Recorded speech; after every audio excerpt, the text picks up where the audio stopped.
नमस्कार, आप देख रहे हैं देश न्यूज। मैं हूं आपके साथ सूरज पाठक। हमारे खास कार्यक्रम बीच बहस में आप सभी का स्वागत है। बीच बहस में आज हम बात करने वाले हैं उस मुद्दे को लेकर जिस मुद्दे पर इस समय पूरे देश में चर्चा छिड़ी है। दरअसल माहौल है लोकसभा चुनाव का, और लोकसभा चुनाव के बीच में जहां आरक्षण की बात हुई वहीं हिंदू मुस्लिम की बात हुई, और अब कलकत्ता हाईकोर्ट ने जो फैसला सुनाया है उस फैसले को लेकर सियासी गलियारों में चर्चा है।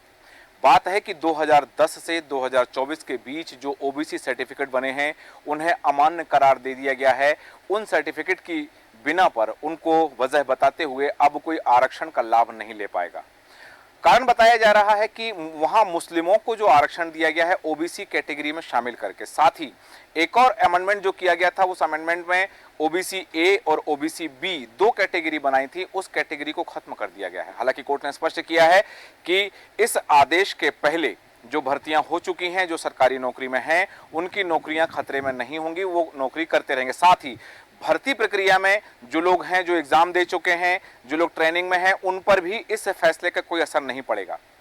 सवाल खड़े वहां होते हैं जब ममता बनर्जी कहती हैं कि मैं इस आदेश को नहीं मानूंगी, मैं इस आदेश के खिलाफ जाऊंगी और अपने प्रदेश के लोगों के लिए जो आरक्षण की विधि मैंने बनाई है वो लागू रहेगी। तब सवाल खड़े हो जाते हैं और उन्हीं सवालों के जवाब के लिए हम चर्चा करेंगे। चर्चा में खास मेहमान हैं, आपका परिचय कराते हैं। हमारे साथ पैनलिस्ट में हैं आलोक सिंघई जी, वरिष्ठ पत्रकार, राजनीतिक विश्लेषक। आलोक सिंघई जी, आपका बहुत स्वागत है। साथ ही वरिष्ठ पत्रकार और राजनीतिक विश्लेषक गोपाल जैन जी हमारे साथ हैं। गोपाल जैन जी, आपका स्वागत करते हैं। साथ ही वरिष्ठ पत्रकार और राजनीतिक विश्लेषक कल्पना शर्मा जी हमारे साथ हैं। कल्पना जी, आपका भी स्वागत है। और अधिवक्ता रेखा जैन जी हमारे साथ हैं। रेखा जैन जी, आपका भी स्वागत करते हैं। साथ ही हमारे साथ में विभांशु जोशी जी हैं, वरिष्ठ पत्रकार और राजनीतिक विश्लेषक। आपका बहुत स्वागत है विभांशु जी। और विलक्षण सक्सेना जी, राजनीतिक विश्लेषक, वरिष्ठ पत्रकार हमारे साथ हैं। विलक्षण जी, आपका भी स्वागत करते हैं।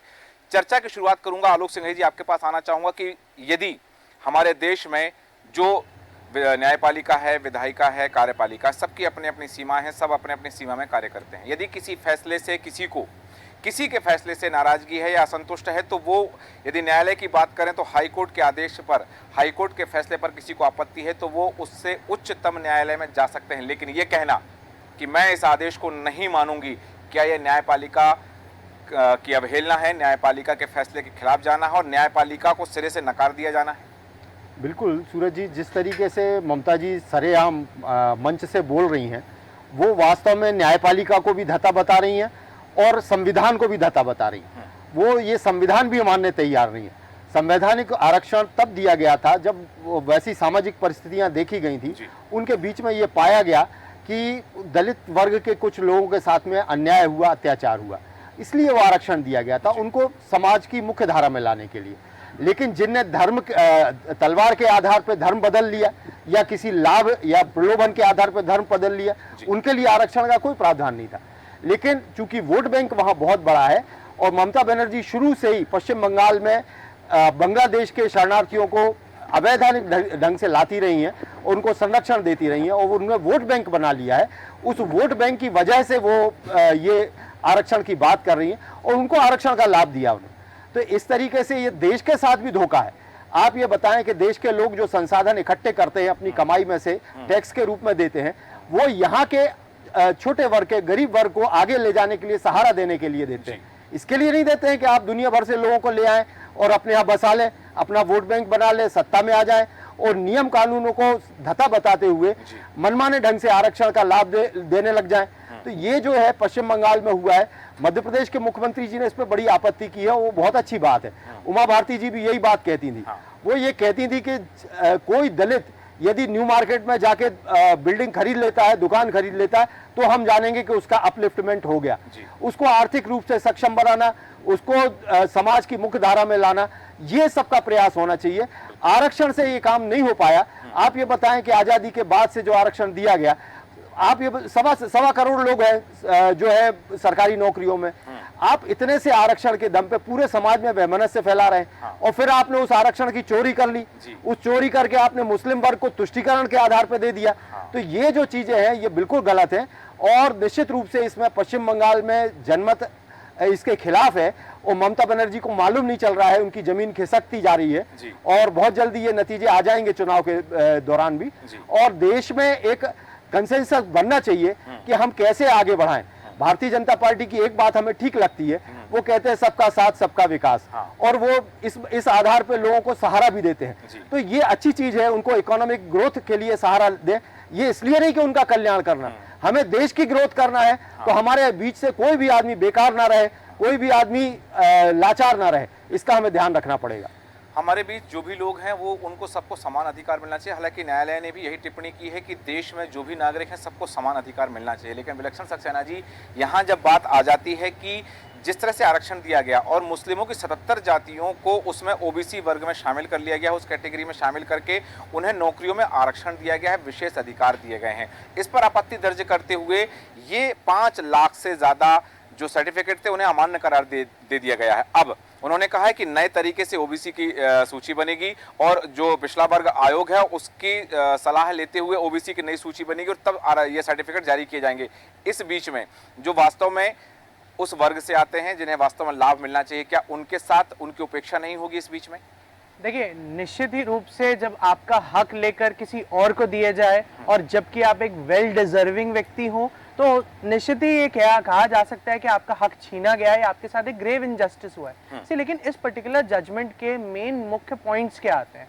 जब 2012 में एक्ट के थ्रू नोटिफाई करी गया कि एक पर्टिकुलर वेस्ट बंगाल के अंदर शेड्यूल कास्ट के लिए और ओबीसीज के लिए इनको पूरा चैनलाइज किया जाएगा और कैटेगराइज किया जाएगा, तब वैलिड कंसिडरेशंस दिए गए थे कि स्टेट कमीशन आइडेंटिफाई करेगी, इररिफ्यूटेबल डेटा प्रोवाइड करेगी और वो डेटा उनकी अकेले सिर्फ इतिहास से नहीं बेसिस होगा, करंट उनकी स्टैंडिंग, करंट उनके सोसाइटल उनकी प्रताड़ना और उसके बाद जो उनका बैकग्राउंड रहा है उसको कंसिडर करते हुए किसी एक पर्टिकुलर जो भी ओबीसी के लाभार्थी होंगे उनको जोड़ा जाएगा लिस्ट में, उनको लिस्ट से हटाया जाएगा। यहाँ पर जजमेंट में भी यही पॉइंट्स आउट करेंगे कि स्टेट गवर्नमेंट द्वारा अनजस्टिफाइड यानी बिल्कुल तर्कहीन व्यक्ति से हेस्ट यानी जल्दबाजी की गई है उन जातियों को जोड़ने के लिए जिनके लिए कोई क्वांटिफाइबल डाटा अवेलेबल नहीं है। हम ये नहीं देख पा रहे कि जिनके लिए कम्युनिटीज को दिया जाएगा क्या वो वेल डिजर्व्ड है। प्रॉब्लम इस जजमेंट के साथ लोगों का एसोसिएशन इस बात पे आ जाता है कि रिजर्वेशन ऑल टुगेदर या ऑल टुगेदर जो लोग डिजर्व करते हैं नहीं करते, क्या ये पूरी तरह से होना चाहिए? यहाँ पर सबसे बड़ी प्रॉब्लम यही आती है कि ये जजमेंट कहता है कि फिर से स्टेट कमीशन का गठन किया जाएगा, उस स्टेट कमीशन द्वारा प्रॉपर चैनलाइज, जिसको हम संवैधानिक भाषा में कहते हैं कि प्रोसीजर एस्टैब्लिश बाय लॉ, जब उसको फॉलो करते हुए इनको इंक्लूड किया जाएगा। उसके अलग अलग क्राइटेरियाज होते हैं जो कोर्ट अपने फर्दर जजमेंट में आगे सेट आउट भी कर सकता है और उसे डिस्कस या उसका विचार विमर्श भी कर सकता है। But on the other hand जो ये पॉइंट आता है कि एक प्रॉपर जजमेंट में जहाँ पर प्रोसीजरल प्रॉब्लम्स आई हैं, जहाँ पे डेटा को मैनिपुलेट किया गया या इंटरप्रेट करने में गलती करी गई है, उससे हमें पूरे रिजर्वेशन के लाभार्थियों को हटाना या खत्म करना। और इसीलिए अगर हम ध्यान दें, जैसा आपने राइटली पॉइंट आउट किया था, जब हाई कोर्ट ने ये पॉइंट कंसिडर किया तो उन्होंने सिर्फ अगले 5 लाख जो इशू हुए हैं उनको खारिज कर दिया गया, लेकिन उनके बेसिस पे जो बेनिफिट रीप ऑलरेडी हो चुके हैं उनको नहीं खत्म किया गया है। क्योंकि at the same point of time ये भी देखा जाता है कि उनके साथ भी नाइंसाफी नहीं हो जिनका नाम तो जरूर लिस्ट में जुड़ गया, वो डिजर्विंग भी थे, लेकिन आज जस्ट बिकॉज क्योंकि उसके मतलब प्रॉपर चैनलाइज एस्टैब्लिश प्रोसीजर से नहीं किया गया, उनके साथ नुकसान हुआ हो। ऑन दी अदर हैंड हम जब ये बात पॉलिटिकल वे में देखते हैं, एक राजनीतिक वे में देखते हैं, सी नो डाउट ममता बनर्जी एक ऐसे स्टेट की चीफ मिनिस्टर हैं जहां का कास्टिज्म और क्लास बेस्ड उनकी जो सोसाइटी है वो बहुत प्रबल रूप से चलती है। हम सभी ये जानते हैं कि वेस्ट बंगाल बड़े ही शिक्षा के क्षेत्र में थोड़ा बेहतर हो बाकी राज्यों से, वहाँ का इतिहास वैसा आया हो, लेकिन बहुत ज्यादा कास्टिज्म और बहुत ज्यादा कम्युनलिज्म वहाँ बिलोंग करता है। इसलिए हमें संदेश खाली से लेके अगर हम बहुत पहले तक 24 प्रांगणों की घटनाओं तक भी चले जाएं, वायलेंस को चले जाए, तो हम देख सकते हैं ऐसी उन्होंने जो अवहेलना की आदेश की उन्होंने 24 परगना जिले में ही की है। एग्जैक्टली वो एक सिंबॉलिक था। ये यहीं पर एक पॉलिटिकल एनालिसिस ये भी आता है कि खास तौर से 24 प्रांगणा की रैली को चुना गया इस चीज को चुनौती देने के लिए। ऑन दी अदर यही बातें कंसिडर करती हैं कि एग्जैक्टली तुष्टीकरण क्या यहाँ पे शुरू हो चुका है। एक point of time Narendra Modi आगे से प्रहार करते हैं विपक्ष पर कि आप संविधान को बचाएं ऐसे लोगों से जो हर साल एक नया प्रधानमंत्री देंगे। वहीं विपक्ष कहता है कि संविधान बदलने के लिए 400 की लड़ाई है।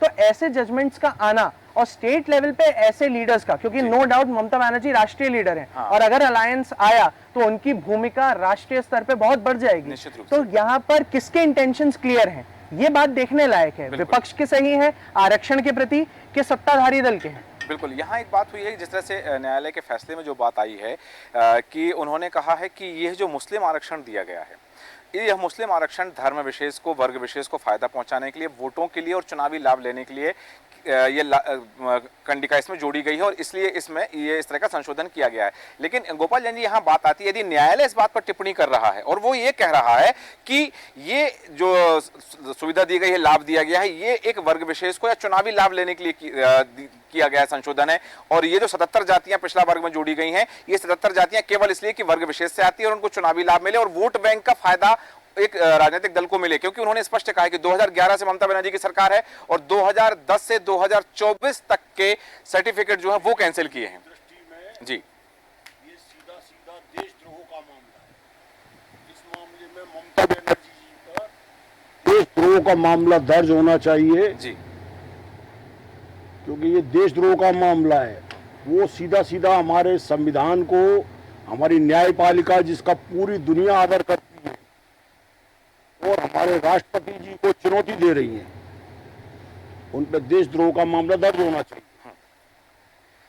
यदि संविधान में उल्लेखित न्यायपालिका की शक्तियों के आधार पर न्यायपालिका ने कोई निर्णय सुनाया है और उसका यदि किसी ने विरोध किया है, तो जैसा गोपाल जी का कहना है कि देशद्रोह का मामला बनता है। रेखा जैन जी, आपसे जानना चाहूंगा, बात है न्यायपालिका की, आप अधिवक्ता हैं, सबसे पहले तो इस पर आपकी प्रतिक्रिया चाहता हूं कि जो कलकत्ता हाईकोर्ट ने निर्णय दिया है कि 2010 से 2024 के बीच बने हुए जितने भी ओबीसी सर्टिफिकेट हैं वो कैंसिल किए जाते हैं, रद्द किए जाते हैं और उनको इस फैसले के बाद अब उन्हें आरक्षण का लाभ नहीं मिलेगा। इस पर आपकी प्रतिक्रिया, और साथ ही यदि किसी फैसले के खिलाफ किसी को आपत्ति है तो क्या वो सार्वजनिक रूप से ये कह सकता है, खासतौर से जब वो राजनेता हो, किसी स्टेट का, किसी राज्य का मुख्यमंत्री हो, तो वो कह सकता है कि मैं इस फैसले को नहीं मानती हूँ? नहीं, मैं आप जो प्रश्न है आपका, सबसे फर्स्ट तो ये है कि जैसे बताया 10 साल का जो रिकॉर्ड है उसमें तो जिसकी भर्तियां हो चुकी हैं, जिनके प्रमाण पत्र बन चुके हैं और जो पोस्ट पे आ चुके हैं, उन्हें तो वो तो लाभ अपना लेंगे।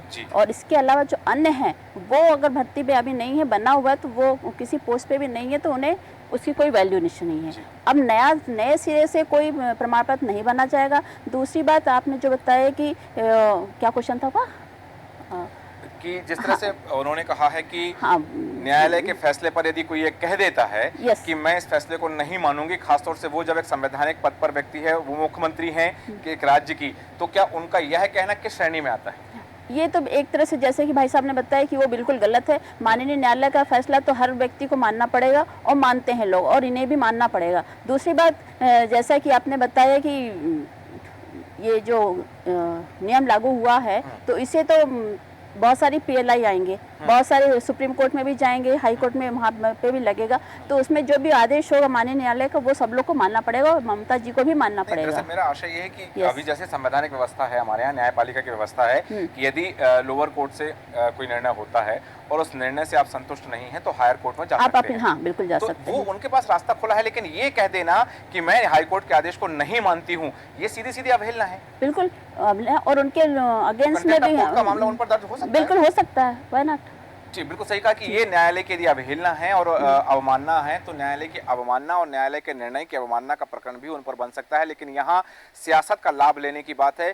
कल्पना जी, आपसे जानना चाहूंगा कि राजनीतिक लाभ, जब न्यायालय खुद ये टिप्पणी कर रहा है कि ये राजनीतिक लाभ और वोट बैंक के लिए लिया गया फैसला है, ऐसी स्थिति में सिर्फ और सिर्फ एक वर्ग विशेष को साधने के लिए, क्योंकि हमने देखा है कर्नाटक की बात हमेशा उठाई गई भारतीय जनता पार्टी के द्वारा कि जाति के आधार पर, धर्म के आधार पर आरक्षण दिया। हमारे संविधान में उल्लेखित है, बाबा साहब ने भी उस बात का जिक्र किया था कि धर्म के आधार पर आरक्षण नहीं दिया जाना चाहिए। हम सब इसके पैरोकार रहे हैं हमेशा से, लेकिन आज यदि कोई राजनीतिक दल किसी विशेष राज्य में, किसी एक राज्य में, कर्नाटक का उदाहरण ले लें, पश्चिम बंगाल का उदाहरण ले लें, तो वर्ग विशेष को लाभ देने के लिए यदि वो इस बात की अवहेलना करते हैं कि जैसा संविधान में लिखा है कि धर्म के आधार पर आरक्षण नहीं दिया जाना चाहिए, नहीं दिया जा सकता, और देते हैं, तो फिर ऐसे लोगों को सत्ता में बने रहने का अधिकार है क्या? स्वाभाविक है, जिस तरह से ममता बनर्जी ने मंच से ये बात कही कि मैं इस कोर्ट के फैसले को नहीं मानती, या मानना के अलावा इसमें कोर्ट खुद ही संज्ञान में लेगा इस मामले को, क्योंकि आवश्यकता, अगर कोई पीएल दायर करता है तो ठीक है, नहीं भी करता तो ये कोर्ट स्वयं ही इसको देख लेगा।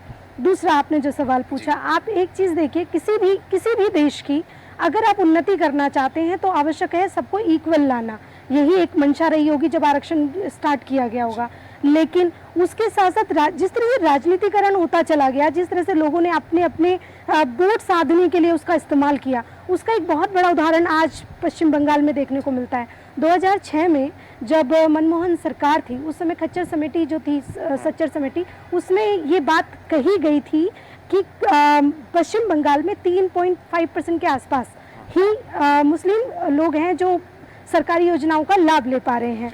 उसको देखते हुए लेकिन उस पर काम किया गया, फिर ये धीरे धीरे बढ़ के 87% तक हुआ कि आरक्षण का इतना ज़्यादा प्रभाव हो गया था कि बहुत ज़्यादा बढ़ा, धीरे धीरे उस पर चीज़ें होने लगी। आज स्थिति ये हुई कि 17% आरक्षण के बाद जो 7% पहले 7% आरक्षण था उसको बढ़ा के 17% किया।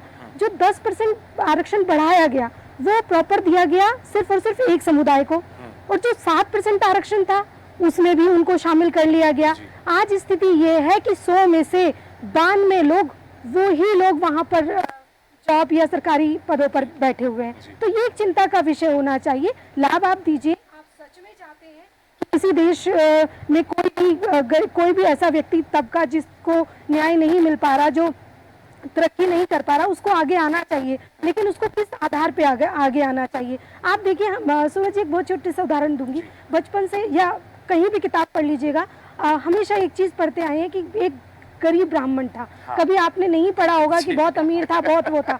अगर इस तरह से देखा जाए तो हमको तो कोई प्रूफ देने की आवश्यकता ही नहीं थी, लेकिन हमको किसी कैटेगरी में नहीं रखा गया। आज भी स्थिति उसी तरह की है कि 99 नंबर लाएं तो भी हम वहीं खड़े हैं, वो 33% नंबर लाएं तो भी वहीं खड़े हैं। कम से कम एक क्रीम लेयर और इनके बीच में अंतर तो कीजिए कि आप आरक्षण एक बार दे रहे हैं, पदोन्नति में भी आरक्षण का मामला चल ही रहा है। आखिर ऐसी कौन सी स्कीम्स हैं? और सबसे बड़ी बात, कोई भी चैलेंज नहीं कर सकता आरक्षण के खिलाफ। एक जो सबसे बड़ा दुर्भाग्य है किसी भी देश का कि आप आरक्षण के खिलाफ चैलेंज नहीं कर सकते, जबकि ये मेरा जन्म से मेरा अधिकार होना चाहिए, कानूनी रूप से मेरा अधिकार होना चाहिए कि मैं किसी के खिलाफ अगर कोई लॉ या कोई भी चीज मेरी तरक्की या मेरी रास्ते का बाधा बने, मैं उसके खिलाफ जा सकूं, अपनी बात रख सकूं, लेकिन मेरे पास वो अधिकार तक नहीं है। तो सारी सरकारों का कहीं ना कहीं एक जो रोल होना चाहिए। देखिए, आरक्षण को लेकर कौन सी ऐसी सरकार है जिसने ये कहा कि आर्थिक रूप से आरक्षण होना चाहिए, बाकी सारे आरक्षण बंद कर देने चाहिए? क्यों नहीं करते? क्योंकि सब जानते हैं कि ये उनकी वोट बैंक है। कॉलेजों में आरक्षण आ गया है, पढ़ाई में आरक्षण आना से बड़ा दुर्भाग्य मेरे हिसाब से सूरज जी कहीं नहीं हो सकता था, लेकिन हमारे देश में है। इसी तरह से आप देख लीजिए, आज जो बच्चा भारत से पलायन होने लगा, छात्र इंडिया में पढ़ना अगर नहीं चाह रहे हैं, वो बाहर जाके पढ़ाई करके जॉब करना चाह रहे हैं, उसका सबसे बड़ा कारण ये है क्योंकि यहाँ पे जॉब फैसिलिटीज के लिए उनके पास ऑप्शन इसलिए नहीं है क्योंकि वो जानते हैं कि 33% को जॉब मिलेगी और मैं 99 भी लाऊंगा तो मेरा कोई स्कोप नहीं है। तो ये असंतुलन उत्पन्न होगा। ये बहुत बड़ा जी मेरे देश की तरक्की का सबसे ज्यादा नुकसान मेरे देश की तरक्की का हो रहा है जी। मेरा देश पिछड़ रहा है और आज हो ये रहा है कि मेरे देश के जितने हाई टैलेंटेड बच्चे हैं वो सब पलायन कर गए में जाके दूसरे देशों में जा रहे हैं जी। बिल्कुल। आज अमेरिका की पूरी इकोनॉमी 92% इकोनॉमी वहाँ की, चाहे वहाँ डॉक्टर व्यवस्था हो, चाहे वो रॉकेट व्यवस्था हो, भारत के बच्चे चला रहे हैं। बराबर, सही। भारत का बच्चा भारत के अंदर इतना फ्रस्ट्रेटेड है कि उसको अवसर की उपलब्धता नहीं दे रहे। बहुत सी कंट्रीज हैं जहाँ पे आरक्षण दिया जाता है।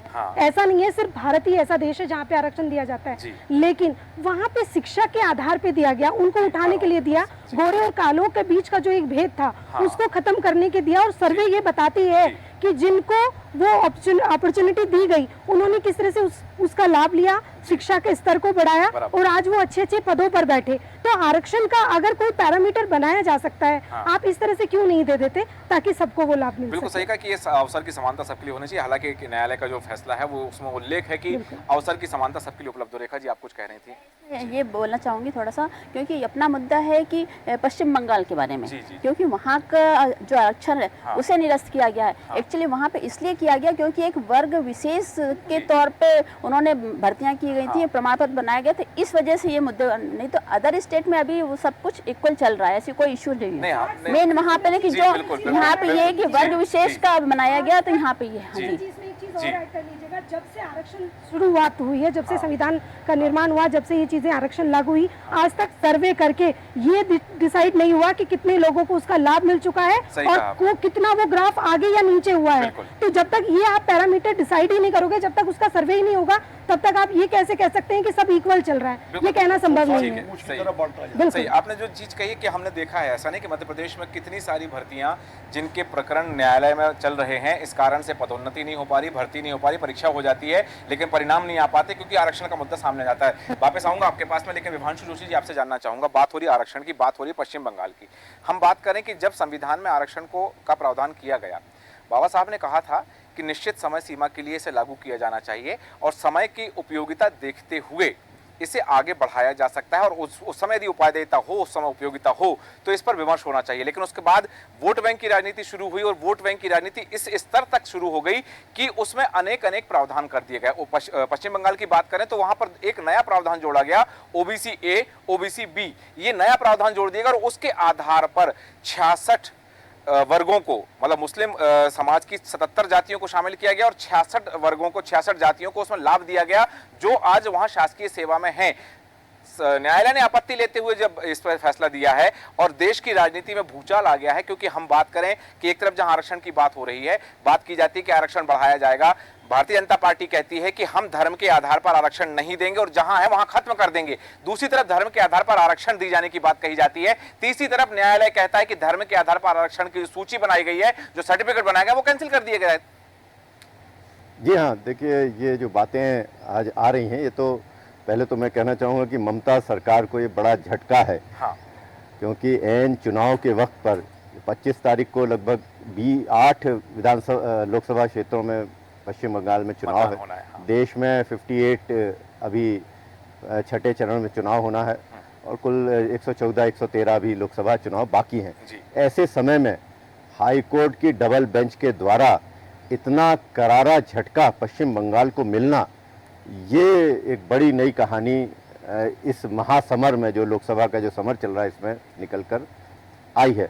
जैसा कि हम लगातार हमारे सारे विशेषज्ञ अपनी बातें रख रहे हैं, मैं भी वही बात आगे दोहराऊंगा कि इसमें जो मुख्य बातें आती हैं वो भारत का संविधान, उसका जो फंडामेंटल राइट का अनुच्छेद 15 है, जो समानता की बात करता है, समानता में सभी को नौकरी के बराबर अवसर दिए जाने की बात करी गई है, जो धर्म के आधार पर कोई भी अवसर नहीं दिया जाएगा। तो यहाँ पर सबसे बड़ी बात आती है संविधान के मौलिक अधिकार अनुच्छेद 15 की।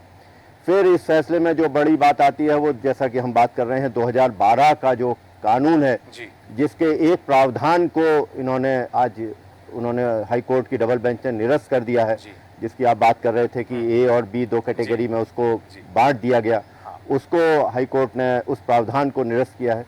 और सबसे मूल में इसमें आता है 1993 का वहाँ का जो पश्चिम बंगाल का पिछड़ा वर्ग आयोग का जो कानून है, उसके अनुरूप इन सब बातों, इस सूची को नहीं तैयार किया गया था। अब माननीय हाई कोर्ट ने ये कहा है कि जो वहाँ का पिछड़ा वर्ग आयोग है, उसके साथ मिलकर नई सूची बनाकर उसको तैयार किया जाना चाहिए। देखिए, आरक्षण समय की मांग पहले भी था, अभी भी कुछ वर्ग को आरक्षण की जरूरत है, वो संविधान के अनुरूप सभी राजनीतिक दल देने की बात कहते हैं। भारतीय जनता पार्टी ने इस मामले में अपना रुख स्पष्ट किया है कि हम आरक्षण समाप्त अभी नहीं करने वाले और न हम किसी का आरक्षण किसी को लूटने देंगे। तो यहाँ ये जो बात आरक्षण लूटने की बात भारतीय जनता पार्टी कहती है, उसी के संदर्भ में आगे आज जो हाईकोर्ट का फैसला आया, उस पर भारतीय जनता पार्टी के जो राष्ट्रीय अध्यक्ष हैं जेपी नड्डा साहब, उन्होंने साफ तौर पर कहा है कि ये जो तुष्टीकरण की राजनीति है, गैर संवैधानिक फैसला, इसके खिलाफ हम हैं, जो ममता बनर्जी की सरकार ने लिया था, वो साफ तौर पर करें।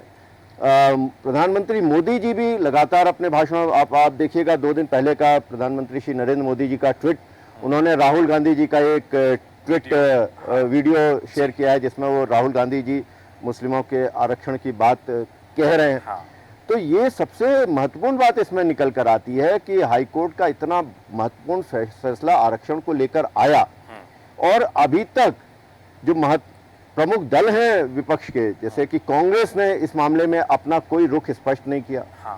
अभी तक आम आदमी पार्टी की तरफ से कोई रुख नहीं आया, समाजवादी पार्टी की तरफ से अभी तक इस मामले में जो हाई कोर्ट का जो फैसला आया है जो कि बहुत महत्वपूर्ण है, हाँ। उस मामले में समाजवादी पार्टी का कोई रुख नहीं आया। जी। तो ये जो राजनीति में वोट बैंक की जो राजनीति चल रही है, जिसे भारतीय जनता पार्टी के लोगों ने वोट जिहाद हाँ। का एक जो मुद्दा आया था उसका विरोध किया था कि भाई देश में हम वोट जिहाद नहीं करेंगे, हाँ। करने देंगे, हम लोकतंत्र में जनता के लिए, जनता के द्वारा चुनने वाली जो बात है उसका समर्थन लगातार करेंगे।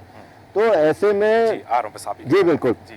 तो ऐसे में इस तरीके से ममता बनर्जी जी ने जिस तरीके से सामने आकर ये कहा कि मैं इसको नहीं मानूंगी, हाँ। ये भी एक बड़ी गंभीर बात है। हाँ। भारत में आप जानते हैं हमारी संविधान में त्रिस्तरीय व्यवस्था है, जी। कार्यपालिका है, न्यायपालिका है, व्यवस्थापिका है। जी।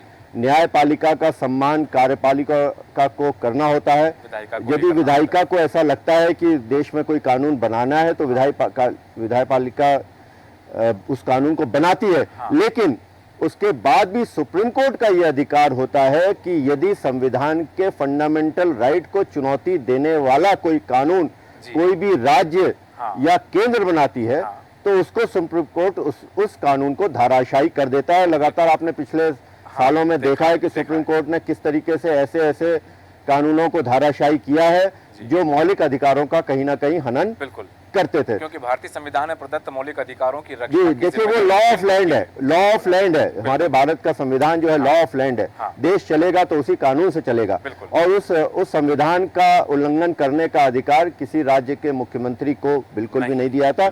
मैं ममता बनर्जी जी से भी अनुरोध करूंगा कि इस तरीके से न्यायालय की साख को धूमिल ना करें। न्यायालय की गरिमा बनाए रखना हम सभी देशवासियों का परम कर्तव्य है। बिल्कुल, न्यायालय की व्यवस्था सर्वोपरि है और हमारी जो विधायिका है, कार्यपालिका, उनको भी न्यायपालिका का सम्मान करना होता है। गोपाल जी, आप कुछ कह रहे थे, अपनी बात रखें, फिर एक सवाल लेकर आता हूँ। जी। इस देश में आरक्षण के नाम पर जी। गरीबों और जो हिंदू वर्ग के लोग हैं जी। उनके साथ कितने कितने जुल्म और अत्याचार हुए। 1961 में श्रीमान जगजीवन राम जी भारत के रेल मंत्री बने थे। जी। तो जगजीवन राम जी ने उसी रात पटना रेलवे स्टेशन पर बैठ के देश के 4400 स्टेशनों पर हमारे जो वाल्मीकि समाज के भाई बंधु हैं, जी। 4400 लोगों को पानी का प्याऊ वाला बना दिया। जी बिल्कुल। हर आदमी को भ्रष्ट कर दिया। हाँ। लेकिन उसका असर ये हुआ कि जो रेल में लोकल आदमी 25 किलोमीटर वाला 4 आने 8 आने में टिकट लेके यात्रा करता था, हाँ। उसका रातों रात फिर 5 रुपए और 10 रुपए टिकट बढ़ाना पड़ा। लाखों लोगों का बोझ रेलवे ने उठाया और वो बढ़ता रहा और रेलवे ने पैसा वसूलने के लिए उन गरीब लोगों को जो अनपढ़ थे, जो रेल में बैठ जाते थे अपने घर जाने के लिए, उनको रस्सियों से बांध के जेल ले जाया जाता था। बिल्कुल। तो एक वो व्यवस्था उस समय की रही है तत्कालीन। लेकिन यहाँ मैं आलोक सिंह जी आपके पास आना चाहूँगा और जानना चाहूँगा कि यदि एक निर्णय हुआ, न्यायपालिका ने एक फैसला सुनाया है, लेकिन यदि उसके बाद ममता बनर्जी ये कहती है, मेरे जो शब्द हैं जो उन्होंने 24 परगना में कहे हैं कि भारतीय जनता पार्टी एजेंसियों का दुरुपयोग करके दूसरे दलों की सरकारों को, दूसरे दलों को दबाना चाहती है, और जिन्होंने ये फैसला दिया उनका इशारा भारतीय जनता पार्टी की ओर था, जिन्होंने ये फैसला दिया वो इस फैसले को अपने पास रखें। तो भारतीय जनता पार्टी पर यह आरोप ममता बनर्जी का कि न्यायपालिका के फैसले भी भारतीय जनता पार्टी के इशारे पर हो रहे हैं, ये राजनीति के किस स्तर को दर्शाता है? बिल्कुल सूरज जी, जिस तरीके से वो बोल रही हैं मीठा मीठा गप और कड़वा कड़वा थू, हाँ। वो एक तरीके से विभेद कर रही हैं। वो उनके शब्द देखें आप, वो हाँ। कह रही हैं कि न्यायपालिका में अच्छे लोग हैं, हाँ। लेकिन जिसने ये फैसला दिया है जी। वो गलत। हाँ। तो आप किस एक तरीके से न्यायपालिका के फैसले को धत्ता बता रही हैं। दूसरी चीज है, वो ये कह रही है कि हम सुप्रीम कोर्ट जाएंगे। हाँ। भाई किसने रोका सुप्रीम कोर्ट जाने से? सुप्रीम कोर्ट जाएंगे, लेकिन हम ये फैसला नहीं मानेंगे। ये सिर्फ लफाजी है। आप ये बताएं कि वो जैसे ही सुप्रीम कोर्ट जाएंगी, जैसे ही सुप्रीम कोर्ट में एंटर करेंगी, सुप्रीम कोर्ट कहेगा कोर्ट के फैसले का पालन करिए, इसके बाद में आइए, तो फैसले का तो पालन आपको करना ही करना है। लेकिन आप ये लफाजी करके अपने वोट बैंक को खुश करने का प्रयास कर रही हैं। तो ये जो है ये षड्यंत्र है, ये पॉलिटिशियन, ये राजनीति नहीं है, ये कूटनीति भी नहीं है, ये धूर्त नीति है। और ये जो है बरसों से चली आ रही है। कांग्रेस के ठीक थी, कांग्रेस में गड़बड़ियां थी, आप कांग्रेस से अलग हो गई, बहुत अच्छी बात है। लेकिन आपने वो कांग्रेस की नीतियां, आपने वही वर्ग अपना रखा है जो कांग्रेस करती थी। जी बिल्कुल। तो आपने वो किया, उसके साथ में आप वैमनस्य फैलाने लग गई। हाँ। तो ये जो चीज है ये ममता जी की आपत्तिजनक है और ये वो कर नहीं पाएंगी कैसे भी हो। और न्यायपालिका को जिस तरीके से लांछित करने का प्रयास कर रही हैं, हाँ। आप ये बताएं वो जज कैसे गलत हो गया? हाँ। जिसने वो जज साहब ने पूरी प्रक्रिया का पालन किया, एविडेंस रखे गए, हाँ। याचिकाकर्ता ने एविडेंस रखे, हाँ। सामाजिक परिस्थितियों के आधार पे जो साक्ष्य थे वो रखे, उनके आधार पे फैसला दिया। इसमें भाजपा कहां से आ जाती है? बिल्कुल सही। भाजपा का प्रभाव क्या हो जाता है? कौन सा एजेंसियों का दुरुपयोग कर लिया? हाँ। तो ये जो है, ऐसा नहीं कहते हम कि भाजपा कोई दूध की धूली होगी, हाँ। लेकिन आप ये बताइए इस पर्टिकुलर फैसले में जी। भारतीय जनता पार्टी कहां से आ गई? बिल्कुल सही यदि कहा। वो फैसला हुआ है तो सामाजिक परिदृश्य को देखते हुआ है, एविडेंस के आधार पर हुआ है, तो उसका विरोध करने की बजाय आप जाइए सुप्रीम कोर्ट जाइए, हाँ। लेकिन आप लफाजी करेंगी वोट बैंक के लिए। अभी चुनाव है, वोट के लिए वो चाह रही मुस्लिमों के वोट मिल जाए, इसलिए वो बात कह रही है। ये बात आगे तक चलेगी नहीं। वोट मुस्लिमों के उन्हें मिल जाएं इसलिए वो इस तरह की बयानबाजी करें। लेकिन रेखा जैन जी, यहाँ बात आती है, एक याचिकाकर्ता ने एक याचिका दायर की, न्यायालय ने उस याचिका को स्वीकार किया। सबसे पहले लगा कि उसकी उपयोगिता है याचिका की, तो उस याचिका को स्वीकार किया।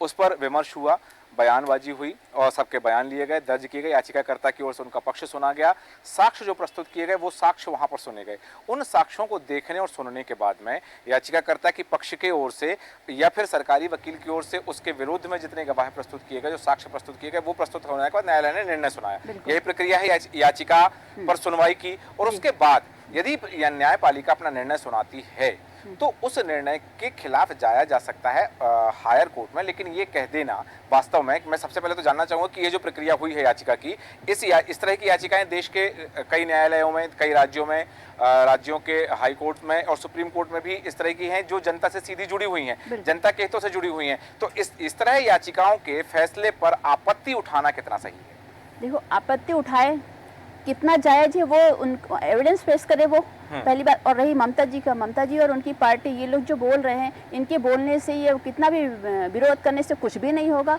माननीय न्यायालय का जो फैसला है, जो आदेश है, वो सबको मानना पड़ेगा क्योंकि वो सर्वोपरि है। अब रही बात विरोध के लिए इन्होंने आपत्ति लगाई है, आपत्ति लगाई है, खूब लगाई आप, उसके फेवर में आप मतलब सपोर्ट में क्या एविडेंस प्रस्तुत कर रहे हैं वो मायने रखाता है।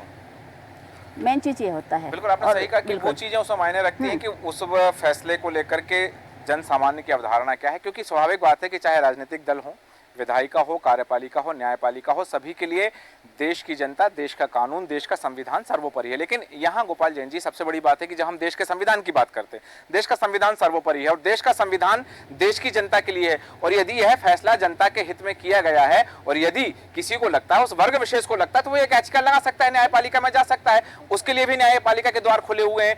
फिर केवल एक वर्ग की वोट लेने के लिए, एक संप्रदाय विशेष की वोट लेने की हासिल करने के लिए पूरे देश की जनता से खिलवाड़ करना कितना उचित लगता है आपको राजनीति में? पिछले चुनाव में वेस्ट बंगाल में मेरे मित्र एक पत्रकार मानस बनर्जी थे जी, बंगला के बड़े पत्रकार। उन्होंने जब ये उजागर किया कि ममता जी ने जितने मरे हुए लोग हैं बंगाल में उनके फर्जी वोट डलवा दिए, उनकी लाशों के भी नाम से वोट डलवा दिए, तो उस आदमी की तीसरे दिन हत्या हो गई। तो मीडिया अपना काम कर रहा है, सजा के अपनी जान दे के देश में काम कर रहा है। अब ममता बनर्जी तो खिस्यानी बिल्ली खम्मा नोच रही है। उनको जब कुछ नहीं, बांग्लादेश से उनमें लात पड़ गई, उनको उनके ही लोकल में कोई नहीं पूछ रहा। वो कोर्ट के अपमान पे, पार्टियों पे, बीजेपी पे इल्जाम लगाने के लिए जी। वो किसी के साथ रह नहीं सकती, निभा नहीं सकती। हाँ। वो किसी की सगी नहीं है, कांग्रेस की सगी नहीं हुई, अपने सगे भतीजे की सगी नहीं हुई, शादी ब्याह का नहीं तो बाल बच्चे आए कहां से? ठीक है, खैर ये उनका निजी व्यक्तिगत मसला हो जाता है। देश की तो संवैधानिक पद पे है वो। जी, ठीक है। आपने कहा कि एक संवैधानिक पद पर बैठे हुए व्यक्ति को जो भी क्रियाकलाप उनके होते हैं, उन क्रियाकलापों का जनता पर असर पड़ता है। लेकिन विभांशु जोशी जी, सबसे बड़ी बात, जैसे कि हम न्याय प्रक्रिया की बात कर रहे हैं, न्यायपालिका की बात कर रहे हैं, आरक्षण की बात कर रहे हैं, उसके बाद में जैसा कि हमें वहाँ देखा कि जो फैसला आ गया है, 5 लाख से ज़्यादा जो सर्टिफिकेट हैं उनको रद्द करने की बात हो गई है। जिन लोगों को उस सर्टिफिकेट के आधार पर नौकरी मिल चुकी है वो नौकरी करते रहेंगे, ये बात स्पष्ट हो गई है। जो भर्ती प्रक्रिया में है उन पर, उनकी भर्ती प्रक्रिया पर इस फैसले को असर नहीं पड़ेगा। लेकिन यदि अब आने वाली जो नौकरियां हैं, जिन नौकरियों में लोग जाने वाले हैं, वहाँ जो वैकेंसी निकलने वाली हैं, उसमें उस राज्य में जाएंगे, यदि वहाँ पर नई प्रक्रिया लागू होती है और वह सापेक्ष होती है और पारदर्शिता पूर्ण होती है, तो इससे तो लोगों का फायदा होने वाला है। फिर आपत्ति क्यों?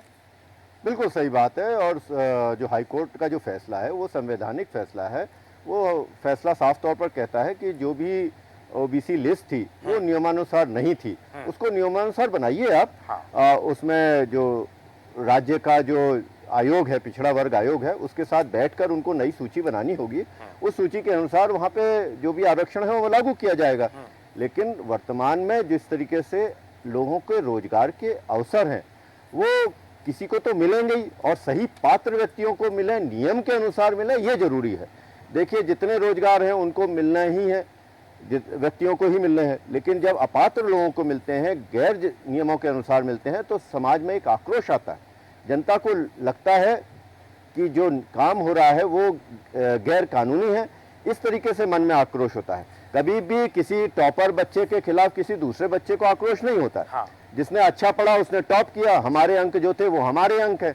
लेकिन जब नियमों को तोड़कर किसी को कोई स्थान दिया जाता है तो वो समानता वहां पर नहीं रहती। संविधान का अनुच्छेद 15 जिसकी मैं बात कर रहा हूं था, वहाँ समानता वहां पर गायब हो जाती है। तो ऐसा किसी को भी नहीं अधिकार है। जैसा कि बार बार बात आ रही है कि ममता बनर्जी जी कह रही हैं कि मैं नहीं मानूंगी। हाँ। ये स्पष्ट है कि हाईकोर्ट के डबल बेंच का फैसला है और अभी फैसला ही मान्य होगा जब तक वो रिव्यू पिटीशन में या सुप्रीम कोर्ट में नहीं जाती हैं और वहां से कोई नया निर्णय नहीं आ जाता। हाँ। तब तक उनको इसी फैसले के आधार पर ही कार्य करना होगा, ये बिल्कुल स्पष्ट है। तो बेहतर होगा कि वो माननीय न्यायालय के फैसले को माने और उसके अनुसार आगे कार्रवाई करें, जिससे जो भी पात्र व्यक्ति हैं उनकी नियुक्तियां विलंबित ना हो। हाँ। उनको अपने समय से रोजगार मिल जाए और अपने जीवन को आगे से संचालित करें। व्यक्तियों को तो रोजगार मिलेगा और उतने ही लोगों को मिलेगा, लेकिन वो लोग वो होंगे जो पात्र होंगे, नियमानुसार होंगे। ये बात मेरी स्पष्ट है। बिल्कुल, जो नियम के अनुसार हैं, जिन्हें जितना लाभ मिलना चाहिए उतना मिलना चाहिए, और वह मिलेगा इस फैसले के बाद होने वाले नियुक्तियों में। लेकिन कल्पना शर्मा जी, यहाँ एक बात है, हम राजनीति की बात कर रहे हैं, हम सियासत की बात कर रहे हैं, हम न्यायालय के फैसले की बात कर रहे हैं। जहाँ बात आ जाती है यहाँ पर कि आरक्षण दिया जा रहा है, अभी देश के नए संसद भवन में सबसे पहला अधिनियम जो विधेयक लाया गया, वो लाया गया नारी शक्ति बंधन अधिनियम। महिलाओं के 33% आरक्षण की बात कही गई। ममता बनर्जी भी एक महिला, और मेरा प्रश्न आपसे इसीलिए है कि आप भी एक सजग महिला हैं। तो यदि हम वर्ग विशेष को धर्म के आधार पर आरक्षण देने के बजाय महिला आरक्षण को बढ़ावा दिया जाए देश में, तो स्वाभाविक बात है कि महिला सशक्त होंगी, महिलाओं को रोजगार के अवसर मिलेंगे, महिलाएं समाज में की मुख्य धारा में शामिल हो जाएंगी और कंधे से कंधा मिला के चलने लगेंगी। तो इस तरह की पहल क्यों नहीं की जाती है? लेकिन मेरा सबसे पहला सवाल ये होगा कि सबसे पहले हमें एक सर्वे करना पड़ेगा जिसके आधार पे ये पता चल सके कि आज तक किन किन लोगों को किस किस तरह का लाभ मिल चुका है, और अगर किसी एक परिवार को उसका लाभ मिल चुका है, चाहे वो महिला आरक्षण की भविष्य की बात कर लीजिए या किसी भी, अगर उसके परिवार में किसी एक व्यक्ति को उस आरक्षण का लाभ मिल चुका है तो भविष्य में उसके परिवार में उस तरह का लाभ ना मिले। एक इस पे ध्यान देने की आवश्यकता होगी। दूसरा, आपने जिस तरह से कहा महिला सशक्तिकरण की बात की, मैं मानती हूँ कि महिला सशक्तिकरण की आवश्यकता है, लेकिन वो पैरामीटर डिसाइड कीजिए। वो देखिए, आप उनको समाज में इक्वल लाने की बात करते हैं। आज की कोई भी महिला ये नहीं चाहती कि वो किसी का हक छीन करके उस पद पर बैठे। योग्यता रखती है तो वो जरूर आगे आएगी, आगे आना ही चाहिए, सबको आगे आना चाहिए। पुरुष को क्यों पीछे रखा जाए? अगर वो महिला की इक्वल डिजर्व करता है तो फाइट करे। फाइट करना आवश्यकता है। देखिए, एक 2019 में संशोधन हुआ था, संविधान में संशोधन करके एक वो किया जिसमें कि शिक्षा में गैर सरकारी और सरकारी स्कूलों में, कॉलेजों में आर्थिक रूप से आरक्षण देने की बात करी, जिसमें जो गरीब परिवार के बच्चे बच्चियां थी जिनको पढ़ने का, जो घर से जो आर्थिक रूप से कमजोर थे, उनको राइट टू एजुकेशन का अमेंडमेंट किया गया था उसमें। जी बिल्कुल। तो ये बेनिफिट हुआ कि चाहे वो लड़का हो चाहे वो लड़की हो, सबको जो घर से थोड़ा बहुत कमजोर थे, नहीं अपना फीस पे कर पा रहे थे, उनको सुविधा मिली और आज वो कहीं ना कहीं अच्छी जगह पढ़ाई कर रहे हैं।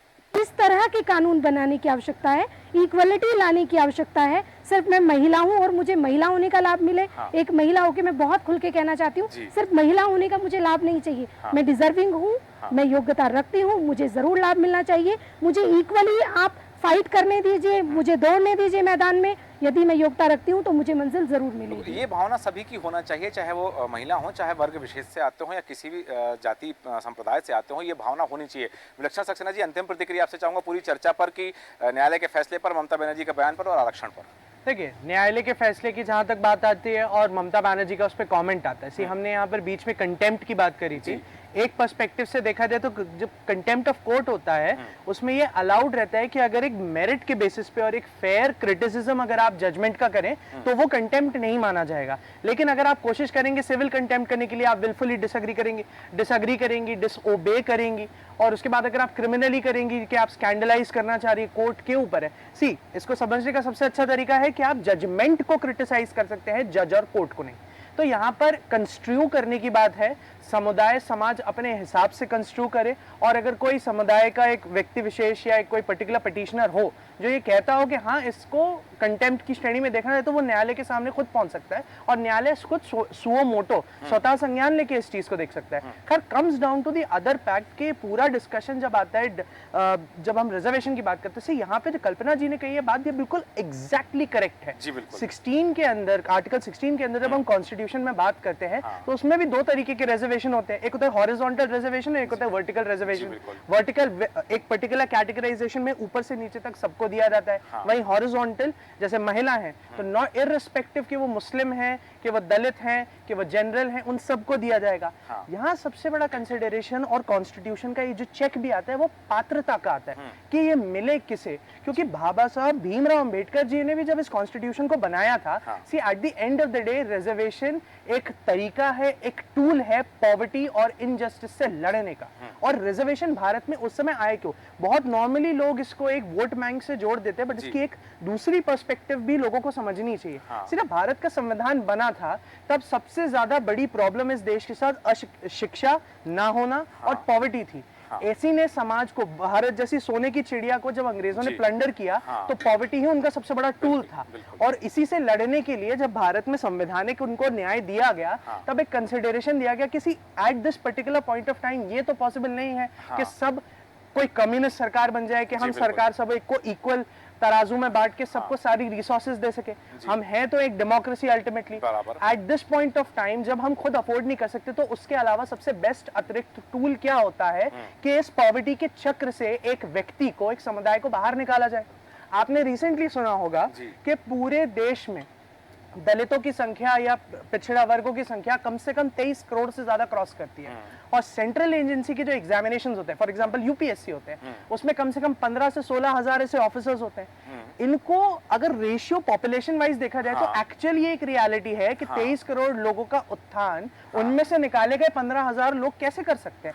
लेकिन eight the end of the day यही लोग जब अपने विशेष वर्ग के पास वापस जाते हैं तो उन्हें वो एक कॉन्फिडेंस देते हैं कि नहीं, हम एक न्याय संगत देश में रहते हैं, एक ऐसा देश जहां पे जस्ट बिकॉज तुम्हारे पिछली 7 पुश्तों ने लैट्रिन्स धोए थे, आज जरूरी नहीं है कि तुम वही करो।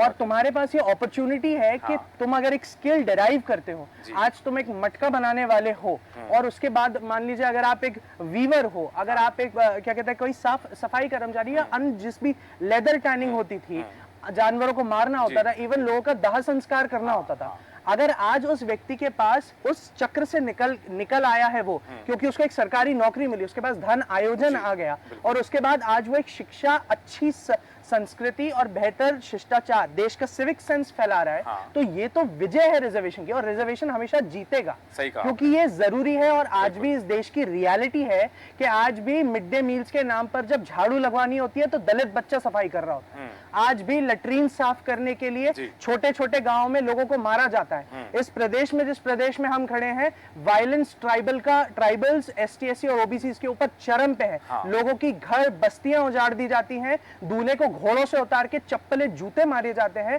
सेकंड टियर या फर्स्ट टियर शहरों की ये रियलिटी है कि आज भी ऐसा हो रहा है। तो आप ये सोचिए, जो लोग सोचते हैं कि मेरिट की लड़ाई, सी मेरिटोक्रेसी इस देश में हमेशा रहेगी क्योंकि जब कानून है। कल्पना जी, सारी बातें आपसे सहमत हो सकती हूँ, लेकिन डिपेंड करता है कि आरक्षण किस चीज में मिल रहा है। यदि आप एक छोटे से पॉइंट को समझिए, आप किसी IAS IPS का इंटरव्यू लेने जाते हैं, अगर वो हेजिटेट होकर अपनी पूरी बात नहीं रख पाता तो उसको इसलिए डिस्क्वालीफाई कर दिया जाता है क्योंकि यदि आप अपनी बात नहीं रख पाएंगे तो आप 2 लाख या 5 लाख की जनता को कैसे वो करेंगे, कैसे करेंगे।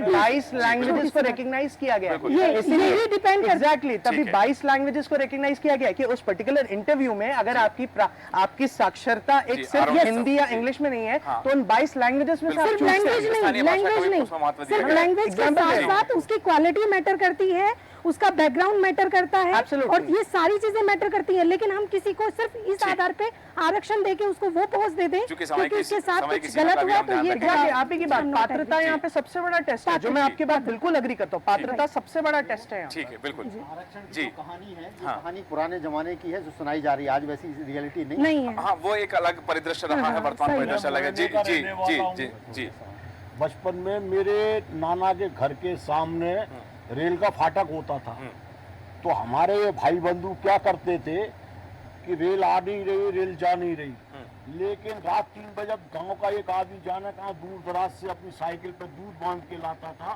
तो वो फाटक लगाते थे और वो हाथ जोड़ रहा है कि हजूर माई बाप दूध फट जाएगा, गरीब हाँ। मर जाऊंगा, हाँ। लेकिन वो रेल के फाटक वाला रेल नहीं खोलता था और ठीक वो है। फिर बाद में कहता था कि मेरे सुबह चाय के लिए 2 लीटर दूध दे दो।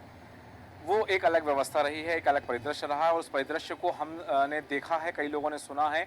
और वास्तविकता ये है कि आज जिस परिदृश्य की हम बात कर रहे हैं, जिस विषय पर हम चर्चा कर रहे हैं पश्चिम बंगाल के संदर्भ में, और वहाँ पर न्यायालय के फैसले को लेकर के जो चर्चा चल रही है, हालांकि चर्चा सिर्फ इसलिए उठी है कि ममता बनर्जी ने उस फैसले को मानने से इनकार कर दिया है, तभी सवाल उठ रहे हैं। ममता बनर्जी ने कह दिया कि मैं इस फैसले को नहीं मानूंगी। क्या न्यायपालिका की अवमानना करना, न्यायपालिका के आदेश की अवहेलना करना किसी का अधिकार हो सकता है, भले ही मुख्यमंत्री क्यों ना हो? यदि अपने राजनीतिक लाभ के लिए वो ऐसा कर रहा है तो स्पष्ट रूप से कि सिर्फ और सिर्फ वोट बैंक की राजनीति कर रहा है, क्योंकि इस बात का उल्लेख न्यायालय ने अपने फैसले में भी किया है कि वर्ग विशेष को लाभ पहुंचा करके चुनाव में फायदा पहुंचाने के लिए इस तरह का संशोधन किया गया है जो मान्य नहीं है। और उन्होंने 5 लाख से ज्यादा ओबीसी सर्टिफिकेट जो 2010 के बाद 2024 तक जारी किए गए हैं वो निरस्त कर दिए हैं। अब देखना है कि इसके बाद में सियासत में क्या उथल पुथल मस्ती, और साथ ही इस फैसले के खिलाफ क्या ममता बनर्जी सुप्रीम कोर्ट जाएंगे, और सुप्रीम कोर्ट जाएंगी तो सुप्रीम कोर्ट किस स्तर पर इस मामले को संज्ञान लेकर के इस पर सुनवाई करता है, ये देखना दिलचस्प होगा। हालांकि सभी बिंदु और हैं जिन पर हम चर्चा कर सकते हैं, पर समय हमें अनुमति नहीं देता, इसलिए चर्चा को विराम देंगे। सभी मेहमानों का, आलोक सिंघई जी, गोपाल जैन जी, कल्पना शर्मा जी, रेखा जैन जी, विभांशु जोशी जी और विलक्षण सक्सेना जी, आप सभी का धन्यवाद। कल फिर ऐसे ही एक ज्वलंत मुद्दे के साथ होगी आपसे मुलाकात। तब तक बना रहे देश न्यूज के साथ। नमस्कार।